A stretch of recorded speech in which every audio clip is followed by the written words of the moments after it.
Good evening. I am Dr. Tom Gehlbach. I am a pulmonologist at KSB Hospital and wanted to share some information in the preventive care series specifically related to lung cancer screening. So thank you for joining us this evening, and we'll go ahead and get started. So a little bit of background about lung cancer. It is the most common cancer worldwide and the most common cause of cancer-related death. We know that about 90% of cases are attributable to smoking, but there are some other risk factors for lung cancer, which I've listed here, including higher levels of radiation exposure, other environmental exposures, pulmonary fibrosis, HIV infection, and even some genetic factors. So a few more facts about lung cancer. In the US, more than 130,000 people die from lung cancer every year. And to put this in perspective, this is more than combined deaths related to breast cancer, prostate cancer, colon cancer, and brain cancer altogether. The outcome with lung cancer is directly related to the stage at the time of diagnosis. And one of the big problems with lung cancer is that 75% of those who are diagnosed with lung cancer have disease that is felt to be incurable at the time of diagnosis. So the 5-year survival traditionally for lung cancer has been pretty dismal.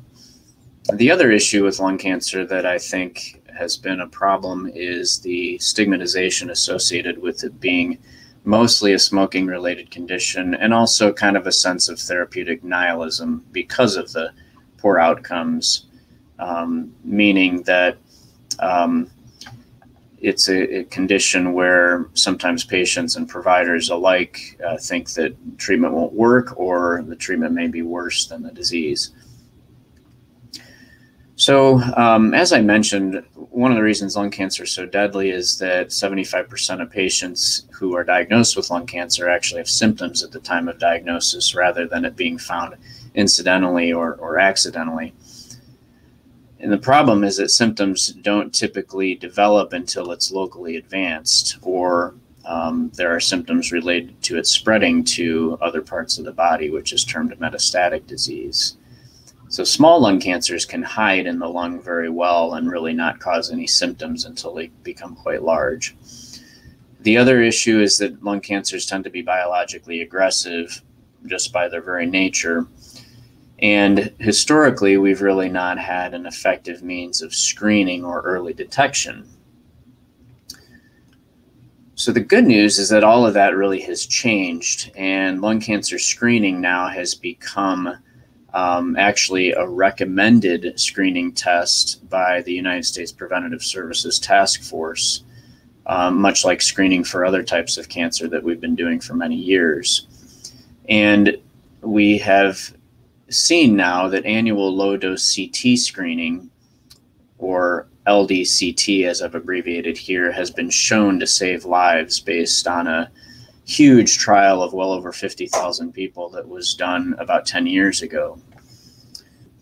So the purpose of lung cancer screening is really to detect small or early stage lung cancers in order to increase the overall cure rate and improve survival from lung cancer. So who qualifies for lung cancer screening? So if you are a smoker or have been a smoker in the past and quit within the past 15 years, and you have smoked either a pack a day for 20 years or more, or the equivalent of that, so say a half pack a day for 40 years or 2 packs per day for 10 years, then you would qualify for lung cancer screening if you are 50 years of age or older. So those are kind of the take-home points there. So 20 pack years or the equivalent if you're either still smoking or have quit within 15 years and you are 50 or over, then you may qualify for lung cancer screening.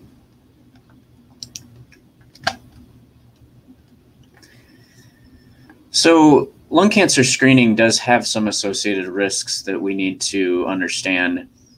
And The most significant is probably the detection of benign, meaning non-cancerous nodules or spots on the lung, which are very, very common.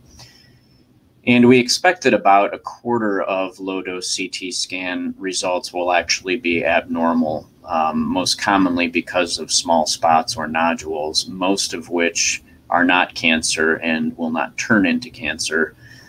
So about 96% of these are actually false positives. So as with any screening test, you're casting a very broad net. And so screening tests are designed to be very sensitive to pick up almost every cancer that may be there. But in doing that, they also catch a lot of false positives. And lung cancer screening is like that. That's one of the characteristics of screening. And it's one of the risks we have to accept when we do lung cancer screening, is that we will get a lot of false positives. Now, the good news with lung cancer screening is that only a small percentage of those false positives actually end up undergoing any type of invasive testing, such as a biopsy. So false positives are very common, but going on to need a biopsy is less common. But those false positives still can generate some anxiety. Just learning that you may have a spot on the lung, even if it's likely to be benign, can generate some anxiety. There also is a risk of what's called overdiagnosis, meaning finding something that won't ever cause symptoms within your natural lifespan, meaning that we may find a small spot that could generate some additional workup and possibly even intervention, when if we let it be, it's possible that you could live the rest of your natural days and actually die of something else. So overdiagnosis is a little bit difficult to quantitate. And that's part of the reason that there is an upper age limit for lung cancer screening, which we'll talk about a little bit. And then potentially radiation exposures, although low-dose CT scans, as the name implies, have a much lower radiation dose than a standard diagnostic CT scan. So what's happened with lung cancer screening in the U.S. is that it was first recommended by the United States Preventive Services Task Force in December of 2013. After the National Lung Screening Trial was published. And a little over a year later, Medicare coverage was announced for anyone who largely fit the criteria that was used in the large trial.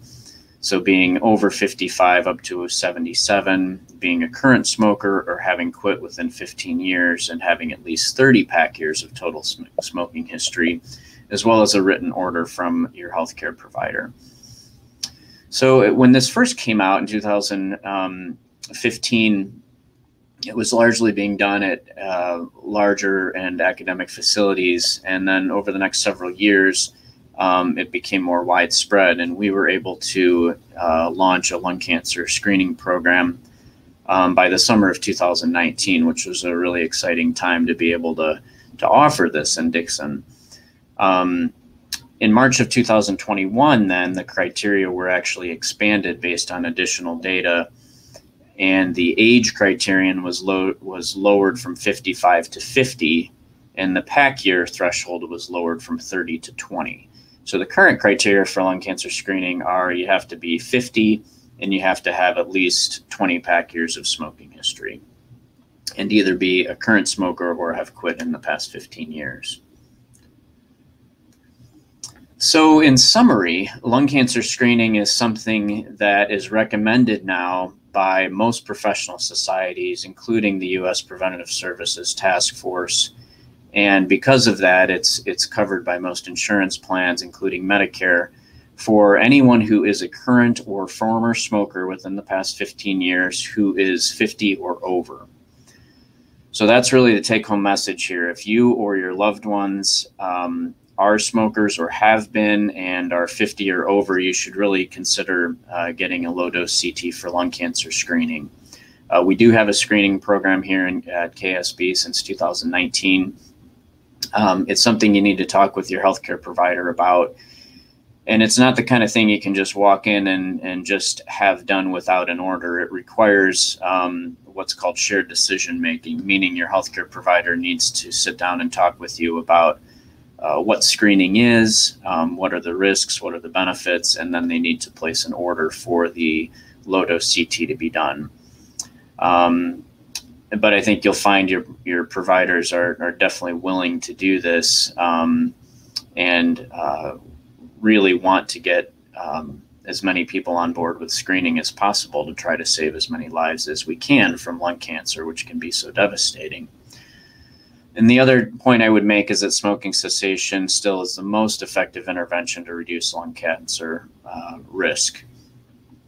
So with that, if anyone has any questions, feel free to leave those, or if you have comments, leave those in the chat box. And definitely reach out if you have any other questions that come up about lung cancer screening, or it's something that you or a loved one is interested in having done. Contact your primary care provider, or you can call my office, which is at the number here, 815-285-5966. Thank you for tuning in, and enjoy the rest of your evening. Thank you.